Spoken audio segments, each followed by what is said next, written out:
Good evening. I'll call the August meeting of the Planning and Zoning Commission to order, and if you'll join me in the Pledge of Allegiance, please. I pledge allegiance to the flag of the United States of America and to the republic for which it stands, one nation, under God, indivisible, with liberty and justice for all. Okay.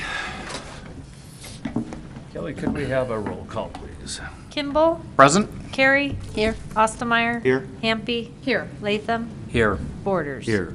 Let the record show that all commissioners are present with the exception of Ryan Davis, who is excused. Okay, thank you. Russ, any amendments to the agenda? No amendments tonight, thank you. Okay, thank you.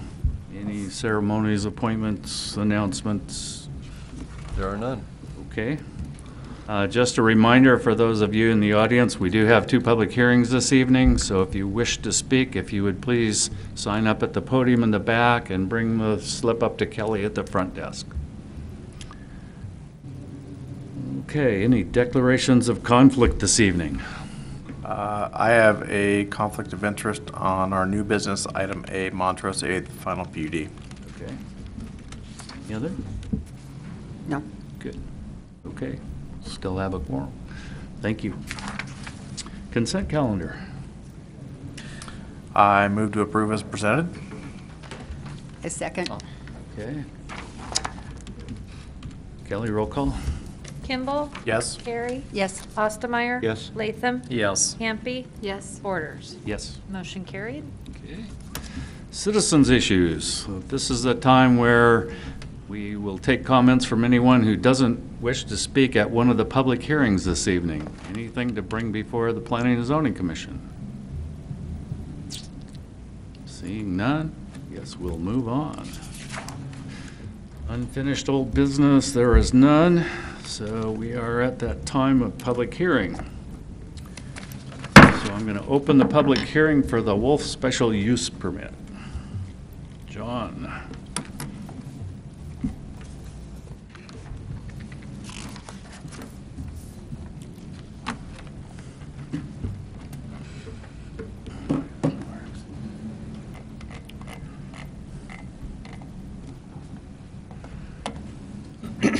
Good evening, Commissioners. Jon Manley, Associate Planner here with the City of Post Falls, introducing the Wolf Special Use Permit, case file SUP-15-02. The applicant is Lisa Wolf at 105 East 9th Avenue. The request is to consider allowing a residential shop to be constructed in the limited commercial zone and find that the request meets the requirements found in the zoning ordinance and approve the request with any appropriate conditions. The project location is, as you see here, in the red rectangular box just north of 9th Avenue, east of Spokane Street. The site location is approximately 0.18 acres in size. Comprehensive plan designates this as residential. That would be a clarification from what was in your staff report.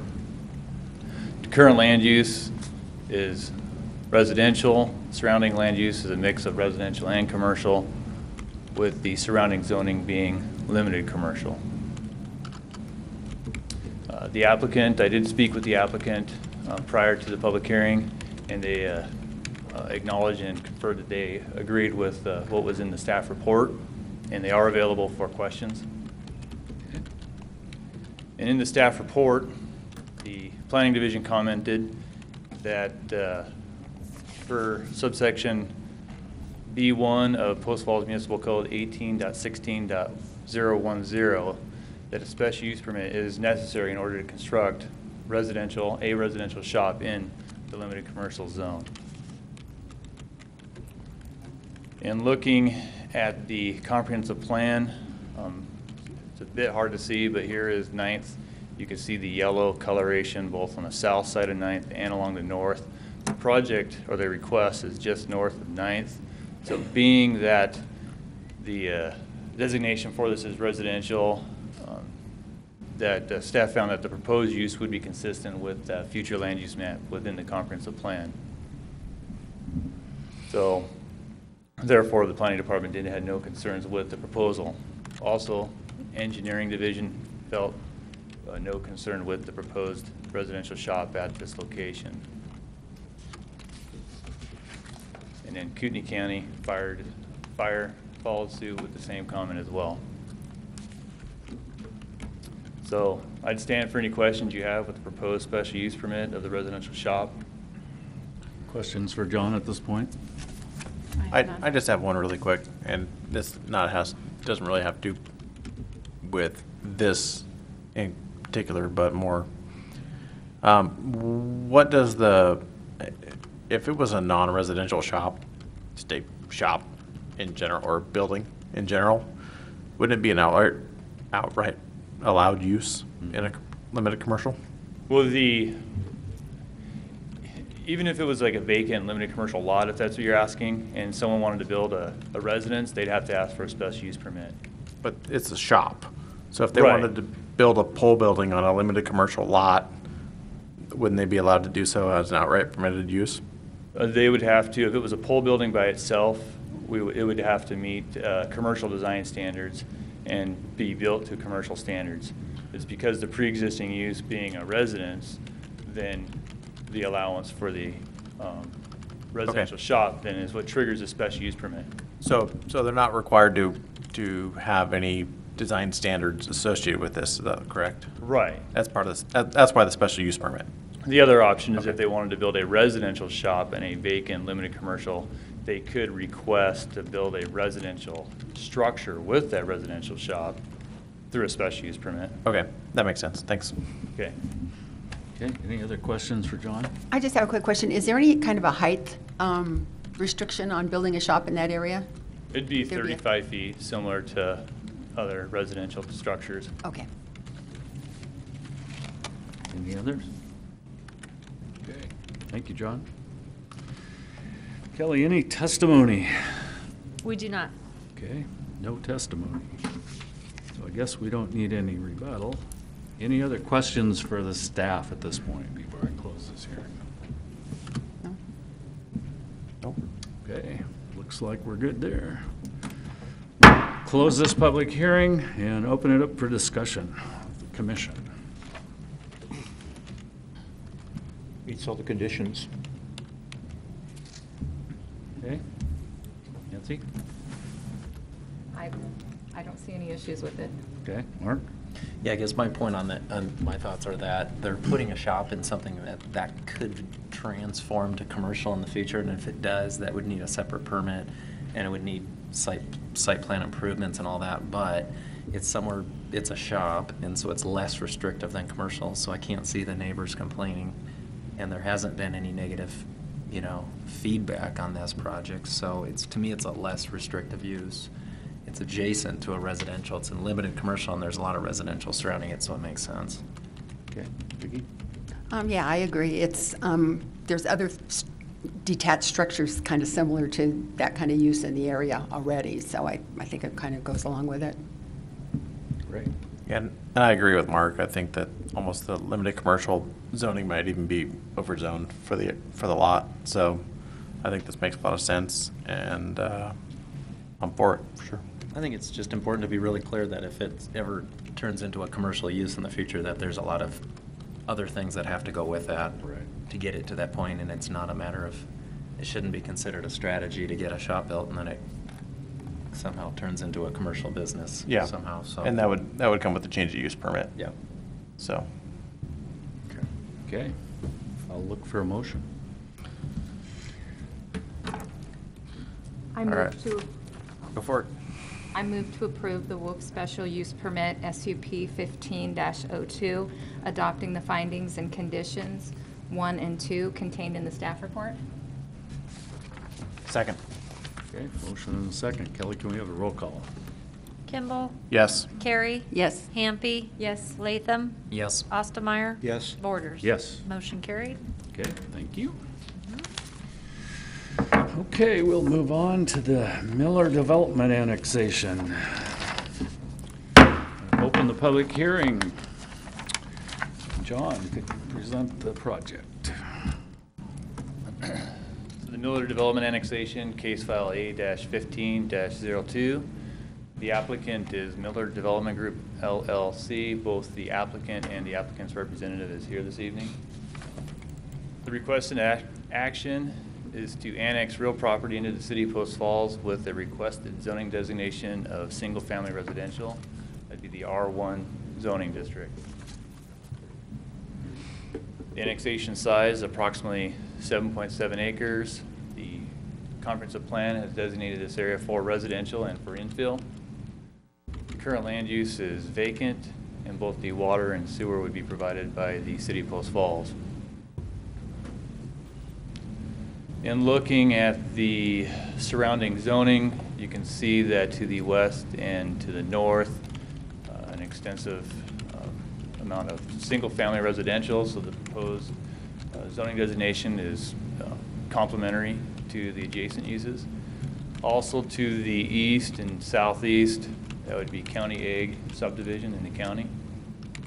Directly due south, there is though some commercial and limited commercial zones abutting the property.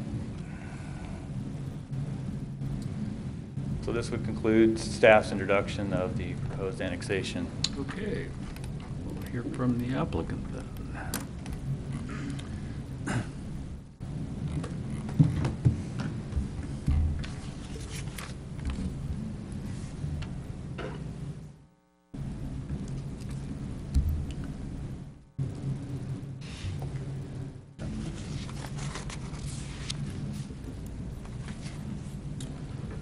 Good evening, Mr. Chairman, Commissioners. Drew Dittman, Lake City Engineering, 3909 North Schreiber Way, City of Coeur d'Alene, for the record. Here tonight representing the Miller Development Group. This probably looks familiar to you guys. You saw it a few months prior. It was part of a larger annexation with some of the adjoining properties that made it through planning and zoning. That annexation made it through City Council and then fell apart. The Miller Group then subsequently purchased this piece of property, which is 7.5 acres, and has decided to pursue annexation of just that parcel, separate from the other pieces that were previously brought forward. As John said, we're looking for an R1 zoning designation. We're just a little over 7.5 acres. 16th Avenue was recently approved, so all the utilities are available right there in 16th Avenue. There doesn't appear to be any issues from that front. It's a fairly straightforward annexation, I think, so I'd be happy to answer any questions. Questions from Mr. Dittman? Guess not. Gonna let me off easy? Yeah, so far. Kelly, any testimony? We do not have any. Okay. So we don't have any. You want me to follow up with the staff? Yeah, let's do the staff report.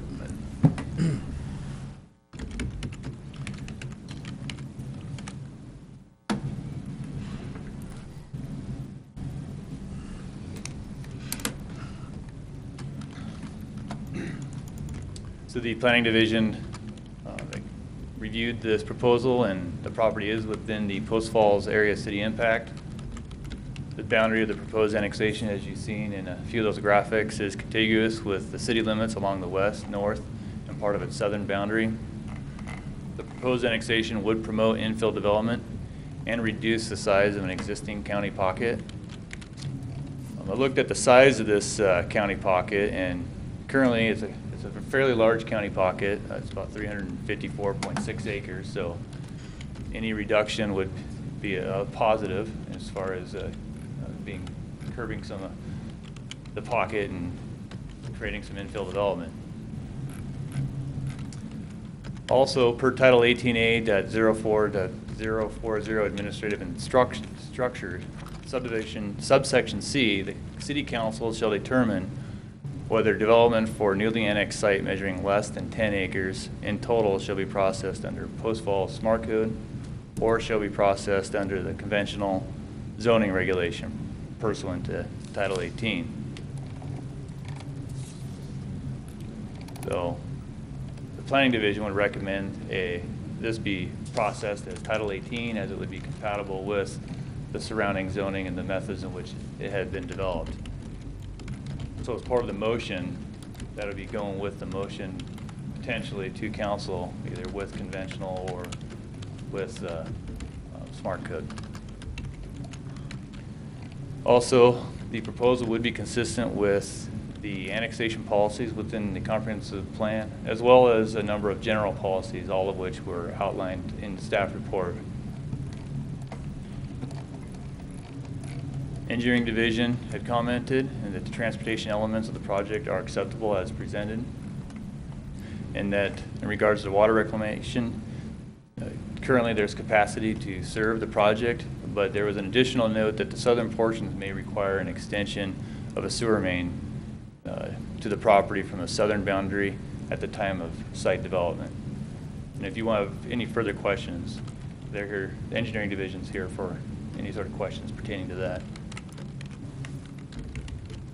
For domestic water, the city has available facilities and capacity to provide service to the proposed annexation, and that the proposed land use classification would not adversely impact the city's water system. Kootenai County Fire and Rescue commented they don't have any issues with the proposed annexation. And I'd stand for any questions you have with the proposed annexation. Questions for John? No. None? Okay, thank you. We don't have any need for any rebuttal, so any other questions for city staff at this point? None. No. All right. Close the public hearing, and I'll open the discussion with the commission. Start down here with Vicki. It just seems to me a natural extension to annex it in and start working on it. Okay. Right? Yeah, absolutely. It makes sense to produce that county pocket, whether it's SC4, SC3, R1, R3. I think whatever the landowner wants is appropriate as long as it's a residential designation in that area. So I think that's great. I like the project from an infill standpoint. I think, you know, the services are all there. It just makes good sense to start closing that pocket. I agree 100% with what you said. Agree. I agree as well. Okay. So I'd look for a motion.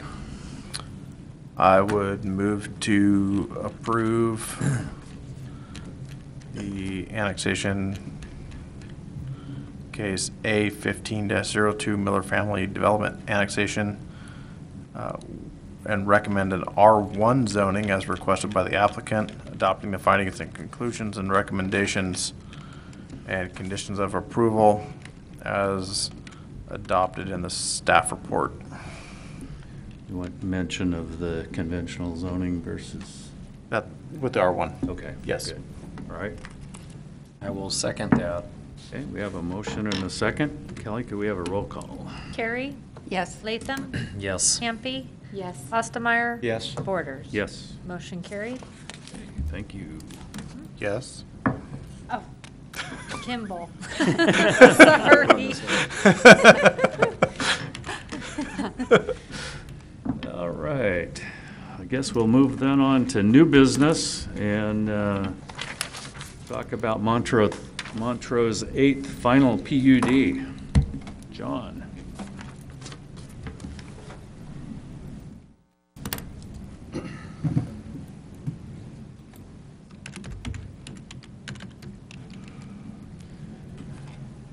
The Montrose 8th edition Final PUD case file P-15-02. The applicant would be the Greenstone Kootenai.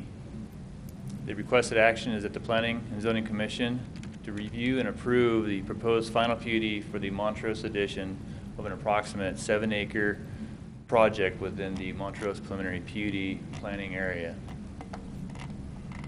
This is a real general location, but it's where the asterisk is there on this map, as you see. South, just east of McGuire Road, north of Midway. And Midway is a road that extends, or eventually will extend from McGuire to the school site located here at the arrow. So the project is actually on both the north and south side of Midway.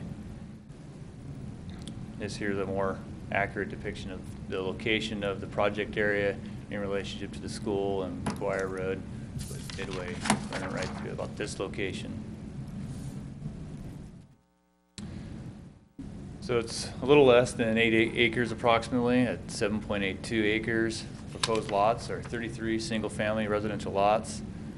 The comp plan has this designated as residential. Current land use is undeveloped ag land, water provided by East Green Acres, and the sewer being provided by the city of Post Falls.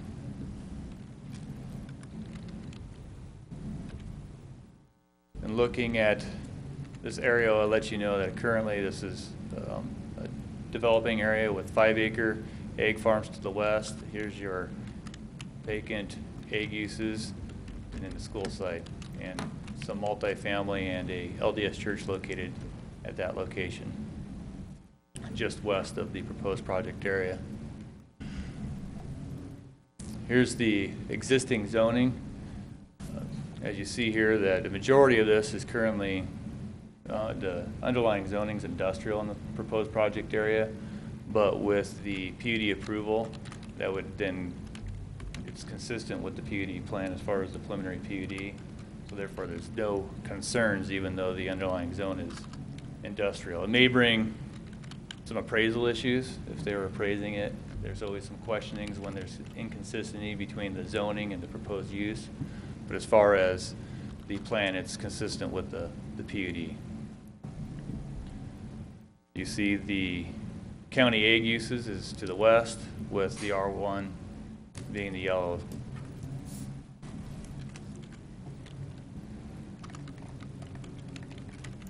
The planning division reviewed this, and per Post Falls Municipal Code 18.20.080, the Planning and Zoning Commission shall review and approve a final PUD application before construction may begin, and that the final PUD proposal may be denied if the project is found to not meet the following. So what I did is I put some slides together that shows what they're, as long as they're found not to meet the following for a denial. And that would be the final PUD or individual phases of the PUD can exist as an independent unit, or adequate assurance will be provided that such objective will be attained, as well as the individual phases must conform to the overall density of the use and consideration of the approved preliminary PUD.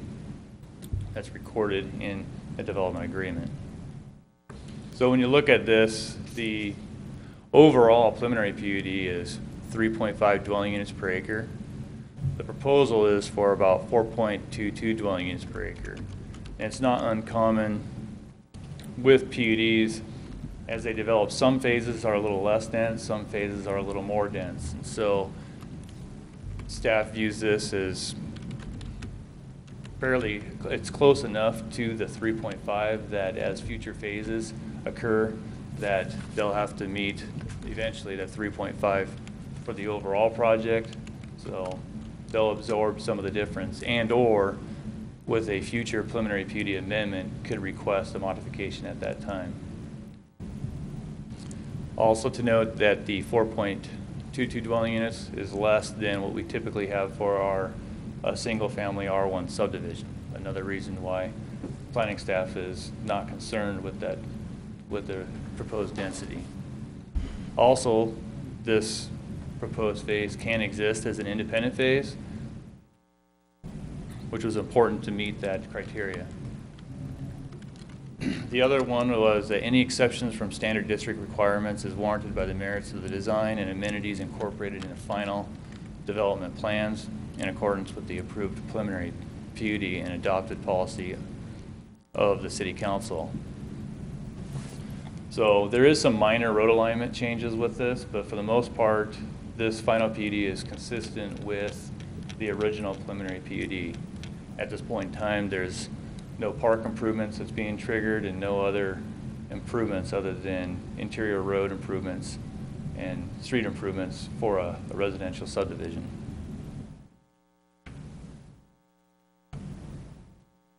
And lastly is that the existing and proposed utility services would be adequate for the proposed use, of which can be facilitated and is being proposed.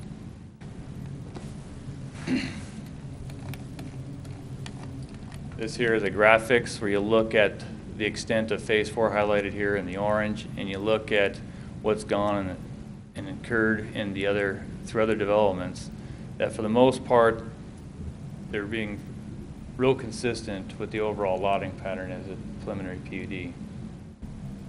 With exception, maybe over here towards the west with the LDS church and the apartment site here along McGuire Road along the western boundary.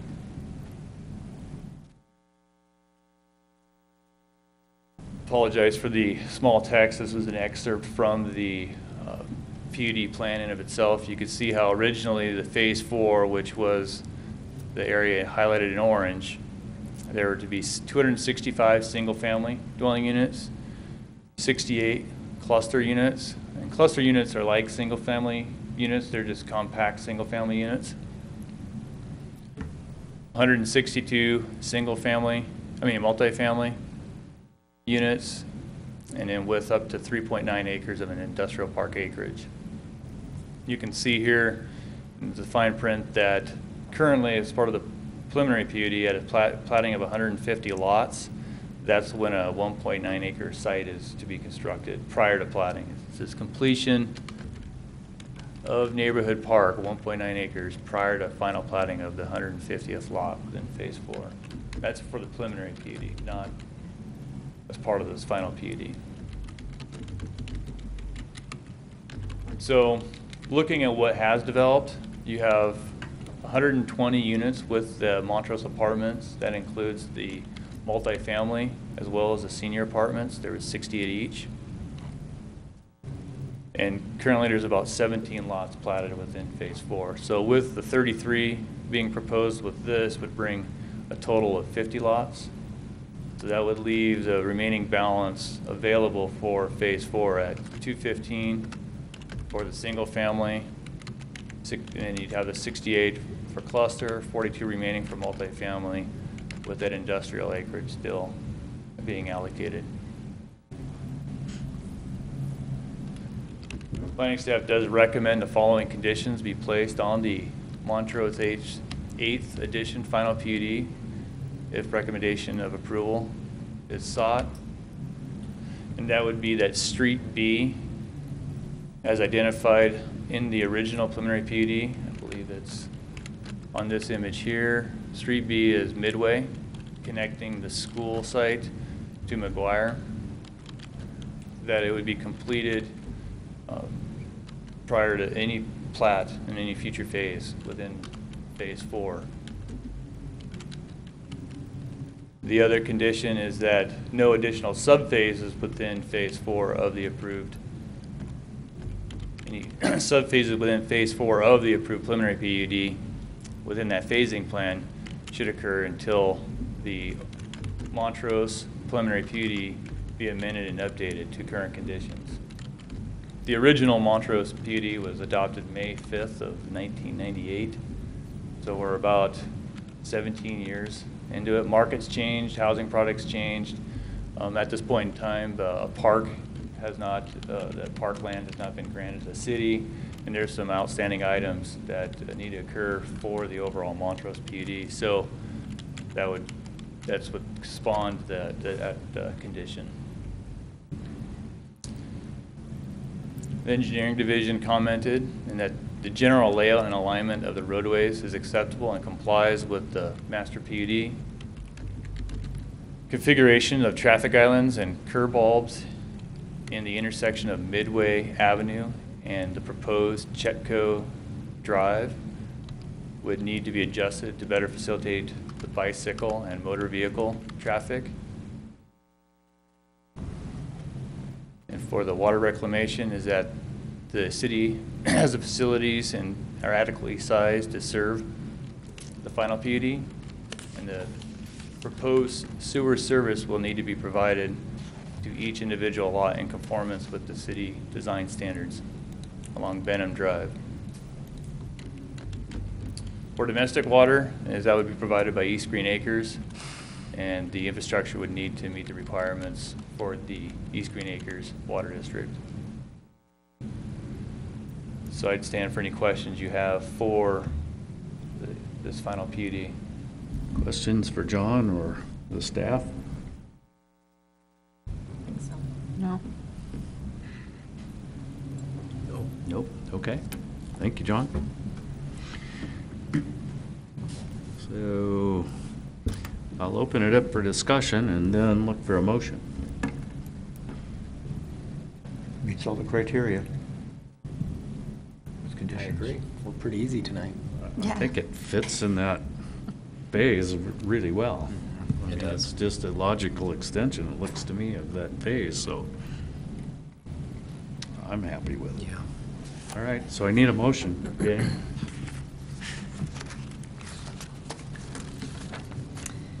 Okay. I move to approve the Montrose 8th Final PUD, P-15-02, adopting the findings, conclusions, and conditions 1 through 8 contained in the staff report. Okay. I second. All right, could I have a roll call, please? Carrie? Yes. Latham? Yes. Hampi? Yes. Ostomeyer? Yes. Borders? Yes. Motion carried. Thank you. Staff comments? None? No comments tonight, thank you. Okay, thank you. Commission comments? Nothing here? None? All Well, I right. do have one. Okay. I'd like to thank the staff for getting the materials out to us in a timely manner and being available to answer all the questions. And it's nice to see that it goes out to other entities that may be involved.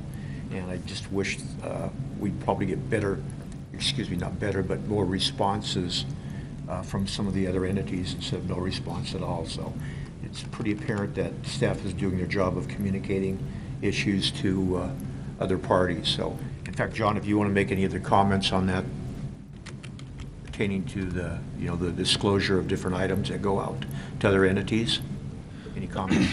The only thing I'd like to add is there's like 25 different entities that we send the notices out, 15 days, at least 15 days prior to any public hearing. And you're right, it would be nice if we had more comments, but, they have a right not to comment if they don't Sure. have any issue as well. So that's all I'd like to add. Okay, thank you. Fred, I can tell you that as the district engineer for the Ross Point Water District, that when they do receive comments, they look at it, and if they don't have a comment, which usually they don't, there is no comment. So I know it's appreciated. The city sends that out, and if they do have a comment or concern, that they definitely voice it if need be. Well, staff is doing a good job. Absolutely, and it gives them the opportunity. Right. Okay, I need a motion. Move to adjourn. Thank you, sir. We are adjourned. Good job. Thank you all. I can make my own. Okay.